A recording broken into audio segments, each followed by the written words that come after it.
बदीन मां Sindhiyana news network जे reporter Roshandin Kore जो मौजूद पाकिस्तान बैतुल माल जे managing director advocate Amir Fahad Pracha ऐं डायरेक्टर सिंध अदनान मजीद जी हिदायतुनि ते पाकिस्तान बैतुल माल बदीन पारां थैलेसेमिया खां पाकिस्तान जे नाले सां आगाही सेमिनार मुनक़द कयो वियो। सेमिनार के खिताब कंदे thalassemia expert doctor Mohammad Usman Khatti ऐं निसार अहमद सुमरो चयो त थैलेसेमिया जो मर्ज़ केतिरो ख़तरनाक आहे उहो सिर्फ़ उहे सम्झी सघनि था जंहिंजो ॿार हिन मर्ज़ में वरितल आहे। हिन वक़्तु पाकिस्तान में 60 इदारा आहिनि जेके थैलेसेमिया जी रोकथाम लाइ कमु करे रहिया आहिनि। हुननि चयो त हिन वक़्तु मुल्क में 60,000 खां वधीक ॿारड़ा थैलेसेमिया मर्ज़ में मुब्तला आहिनि ऐं हर साल 5,000 खां वधीक ॿारड़ा थैलेसेमिया जहिड़ी मोज़ी मर्ज़ सां गॾु पैदा थियनि था। हीअ हिकु मौरूसी बीमारी आहे जंहिंजो को बि इलाजु न आहे। हिन मर्ज़ में ॿारनि जो जिस्म पंहिंजो रतु नथो ठाहे जंहिं सबबु ॿार खे बार बार रतु लॻाइणो पए थो। अहिड़नि ॿारनि जी हयाती सरासरी तौर ते 15 साल थिए थी।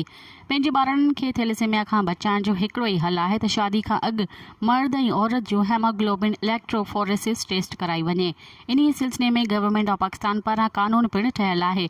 आख़िर में असिस्टेंट डायरेक्टर पाकिस्तान बैतुल माल बदीन शुनील मोहिउद्दीन बुलेदी आयल समूरनि महिमाननि खे सिंध जे सूखड़ी अजरकनि जो तोहफ़ो पेश कयो। उन खां अलावा बैतुल माल पारां जिस्मानी माज़ूर अब्दुल कयूम खे व्हील चेयर ऐं अता मोहम्मद खे 20,000 रुपयनि जो चेक पिणु ॾिनो वियो।